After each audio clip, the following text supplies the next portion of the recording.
வணக்கம். மீண்டும் இந்த ஆலயம் நிகழ்ச்சியில் உங்கள் அனைவரையும் சந்திப்பதில் மிக்க மகிழ்ச்சி. ஆலயங்கள் ஏதோ ஆன்மீகம் தொடர்புடையவை என்று எண்ணிவிட வேண்டாம். ஒரு காலத்தில் ஆலயங்களே மையமாக இருந்தது. ஆலயத்தை சுற்றியே ஊர், ஆலயம் சார்ந்ததே மக்கள், ஆலயம் சார்ந்ததே ஆட்சி, இப்படி சொல்லிக்கொண்டே போகலாம். இந்த பின்னணியில் இதோ இந்த ஆலயம் நிகழ்ச்சி உங்களுக்காக.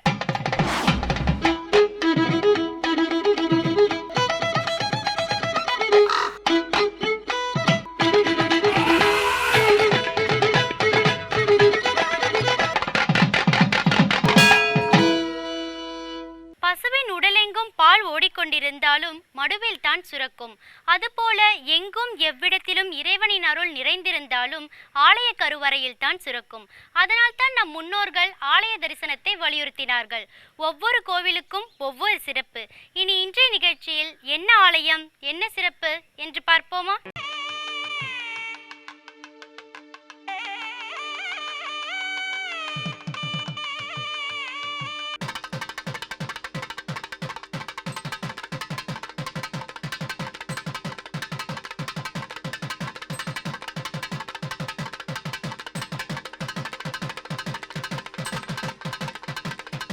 மிகவும் தொன்மை வாய்ந்ததாகவும் 108 வைணவ திருத்தலங்களில் ஒன்றாகவும் இந்த நின்ற நாராயண பெருமாள் திருக்கோயில் விளங்குகிறது. விருதுநகர் மாவட்டத்தில் சிவகாசிக்கு செல்லும் வழியில் சிவகாசிக்கு 3 கிலோமீட்டர் முன்னே அமைந்திருக்கும் பழமையான ஊரான திருத்தங்களில் இந்த பெருமாள் கோயில் பொலிவுடன் திகழ்கிறது.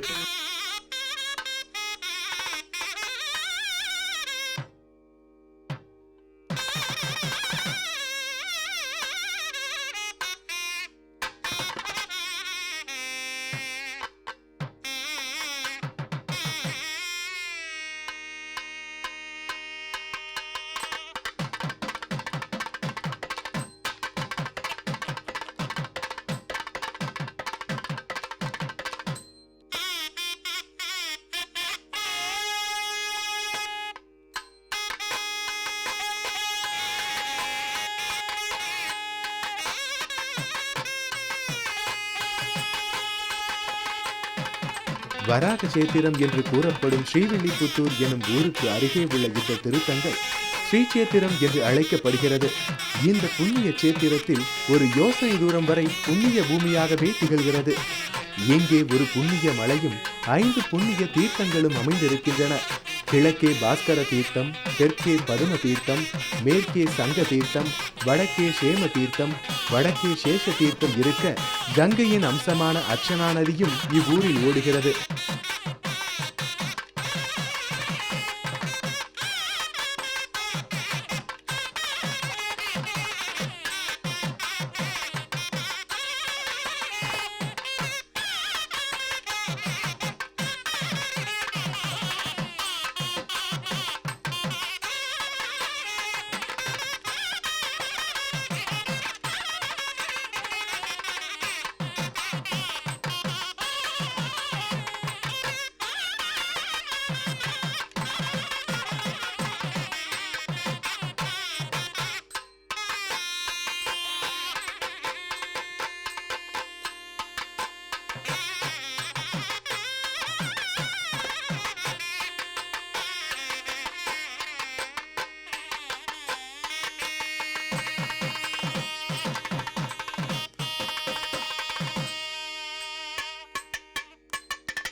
ஆதி மரத்தின் அம்சமாகிய தங்காள மலையில் ஸ்ரீதேவி, பூமி தேவி, நீலாதேவி உடனாக எழுந்தருளி இருக்கும் ஸ்ரீமன் நாராயணன் கிருத யுகத்தில் பள்ளி கொண்ட திருக்கோலத்திலும், துரோத யுகத்தில் வீற்றிருந்த நிலையிலும், துவாரக யுகத்தில் நின்ற திருக்கோலத்திலும் காட்சியளிக்கிறார் என்று தலபுராணம் தெரிவிக்கிறது.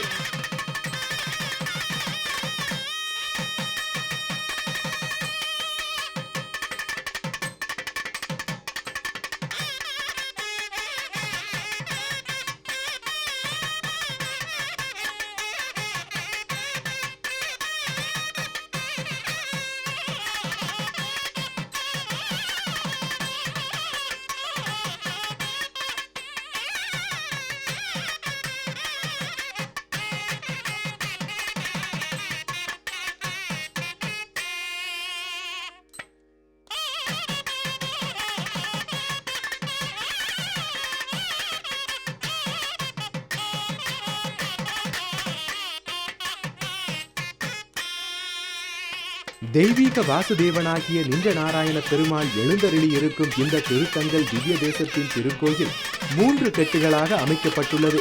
திருக்கோயிலின் தெற்குப்புறமாக உள்ள நுழைவு வாயில் வழியாக சென்றால் பிரம்மாண்டமான திருக்கல்யாண மண்டபம் உள்ளது. மண்டபத்தின் மேற்கு புற சுவற்றில் திவ்ய தேச பெருமாள்களின் திருவுருவங்கள் வரையப்பட்டுள்ளன. இந்த மண்டபத்தின் வடமேற்கு மூலையில் ஒரு குடவரை கோவில் உள்ளது. உருவ சக்கரவர்த்தியின் சிலை இங்கே வடிவமைக்கப்பட்டுள்ளது.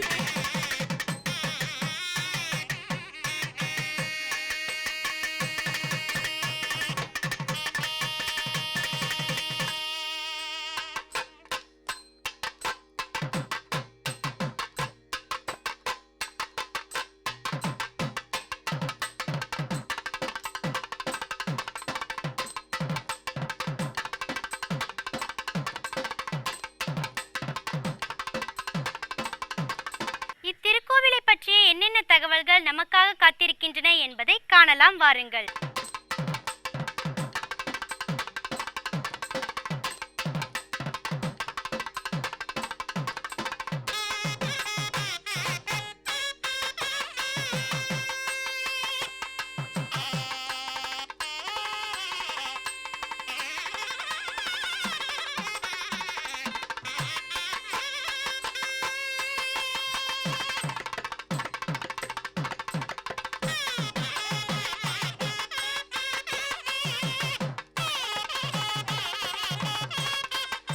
மண்டபத்தை அடுத்துள்ள கருவறையில் பள்ளி கொண்ட திருக்கோலத்தில் தம் தேவியருடன் எழுந்தருளியிருக்கிறார்.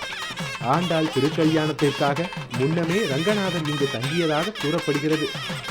திருக்கோயிலின் 2ஆம் கட்டில் வாகன மண்டபம், அதை அடுத்த நிலையில் தாயார் சன்னதி உள்ளது. தாயார் சன்னதியின் கர்ப்ப கிரகத்தில் தாயார் செங்கமல தாயார் அழகே உருவாக நின்ற திருக்கோலத்தில் கிழக்கே நோக்கியவாறு ஒரு திருக்கையை தொங்கவிட்டுக் கொண்டும் மற்றொரு திருக்கையில் அபய முத்திரையோடும் மிகவும் ஆச்சரியமான வடிவளவுடன் கர்ணையே வடிவாக காட்சியளிக்கிறார்.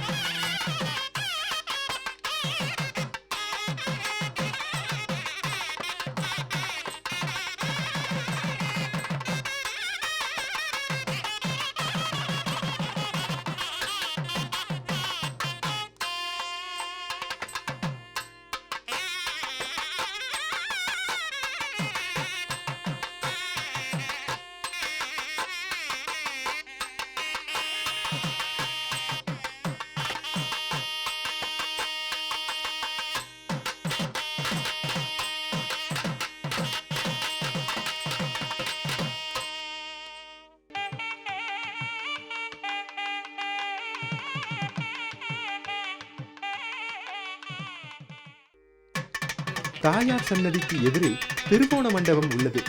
இம்மண்டபத்தில் மணவாள மாமுனிகள் சன்னதி, ராமானுஜர் சன்னதி உள்ளது.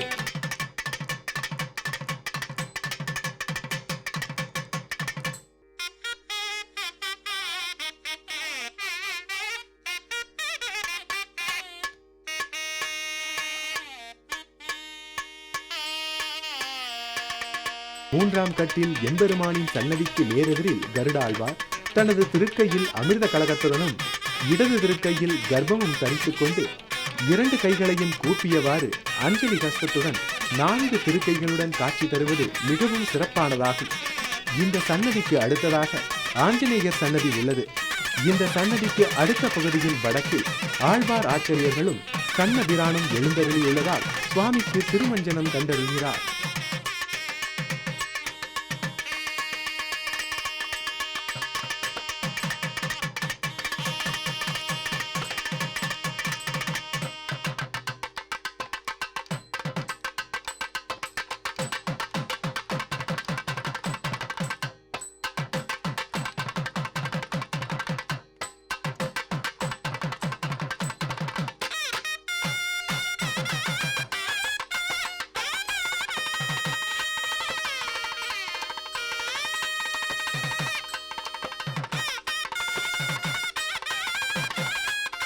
இதே கோயிலின் வடக்கு பகுதியில் சக்கரத்தாழ்வார் சன்னதி உள்ளது. சங்கு சக்கரம், வாள், கேடயம், சூளம் முதலிய திவ்ய ஆயுதங்களுடனும் 16 திருக்கரங்களுடனும் 3 கண்களுடனும் சக்கரத்தாழ்வார் காட்சி அளிக்கிறார்.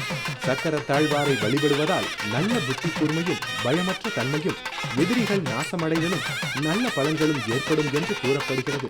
இந்த திருக்கோயிலில் மூலவராக நிஞ்ச நாராயணன் அழகே உருவாக ஆஜான பாகுவாக நெற்றியில் திருமண் காப்புடன் கருணை பொங்கும் திருத்தூண்களோடு அழகிய திரு அதாரத்துடனும் அழகான புன்முறுவலுடனும் உயர்ந்த கிரீடம் தரித்தவராய் ஒரு கரத்தை திருவடிகளை நோக்கி காட்டியவாறும் மறுகரத்தை திருத்தொடையில் பொருத்தியும் மற்ற இரு கரங்களில் சங்கு சக்கரம் ஏந்தியும் கம்பீரமாக நிற்கிறார்.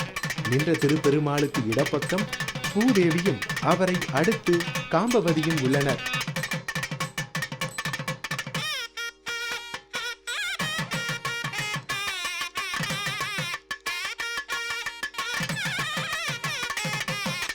எம்பெருமானுக்கு தெய்வீக வாசுதேவன், திருத்தங்காளப்பன், நிஞ்ச நாராயணன் என்று திருப்பெயர்கள் வழங்கப்படுகின்றன. மூலவருக்கு மேலிருக்கும் விமானம் கோமச்சந்த விமானம் என்று அழைக்கப்படுகிறது. ஸ்ரீவைகானச ஆகம விதிப்படி சாத்திரப்படி இத்திருக்கோயிலில் 5 கால பூஜைகள் நல்லபடியாக நிகழ்ந்து வருகின்றன. எனவே திருத்தங்கள் ஊரிலுள்ள நிஞ்ச நாராயணையும் செங்கமல தாயாரையும் வணங்கினால் நல்ல வாழ்வு வரும் என்று தல புராணம் கூறுகிறது.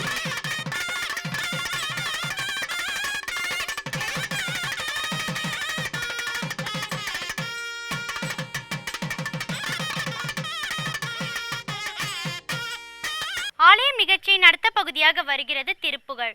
திருப்புகழை பாட பாட வாய் மணக்கும், கேட்க கேட்க செவி மணக்கும், உணர உணர உள்ள மணக்கும்.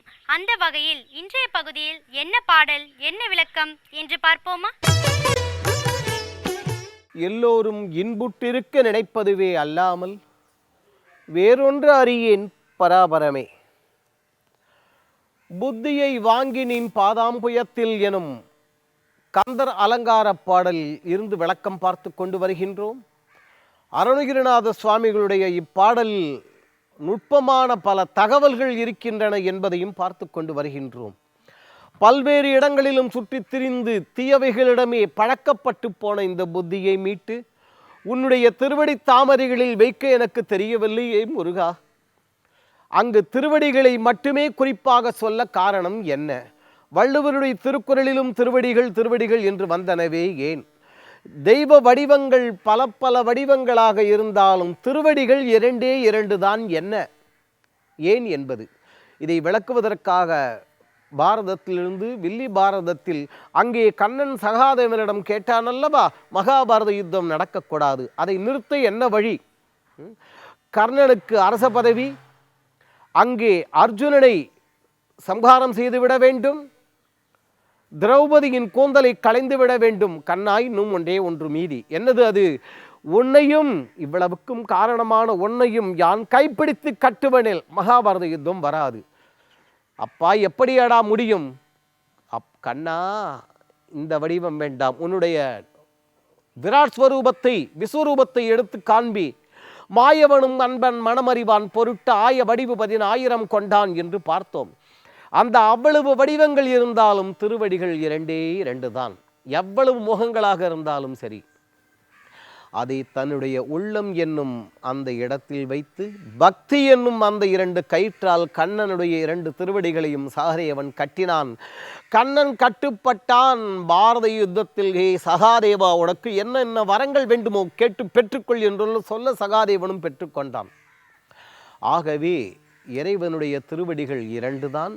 அது ஏன் அருணகிரிநாத சுவாமிகள் சொன்னார் என்று பல்வேறு கோணங்களிலிருந்தும் பார்த்தோம்.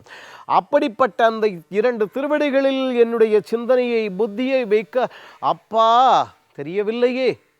ஏதாவது ஒரு பொருளை, ஒரு காசோ பணமோ கொடுத்து விட்டு ஒன்று பெற்றுக்கொள்கிறோம் அல்லவா, அதுபோல இந்த புத்தியை உன்னுடைய திருவடிகளில் அன்போடு வைத்து முக்தியை வாங்க எனக்கு தெரியவில்லையே.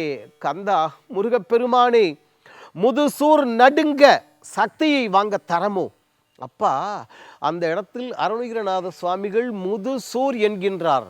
நம்மையெல்லாம் நடுங்க செய்யக்கூடிய வார்த்தைகள் அவை. நாம் கிருதயுகம், திரேதாயுகம், துவாபரயுகம், கலியுகம் என்று 4 யுகங்கள் சொல்வோம். 4 யுகங்களிலும் கணக்கு வழக்கு மிகவும் பெரியவை, அவ்வளவு ஆண்டுகள் உள்ளவை. ஆனால் இதற்குள் சின்னஞ்சிறு காலத்திற்குள் அகப்பட்டவர்கள், கட்டுப்பட்டவர்கள் நாம். நாமே என்ன ஆட்டம் போடுகின்றோம். 50 ரூபா காசு நம்ம கையில் இருந்தால் பிடிக்கும் அப்புறம் அப்படிங்கிறோமே. 108 யுகங்கள் நினைத்த நேரத்தில் நினைத்த இடத்திற்கு சென்று இறங்கக்கூடிய வாகன வசதி, அவ்வளவு வசதிகள் படைத்தவன் சூரபத்மன். அதனால தான் அந்த இடத்துல முதுசூர்.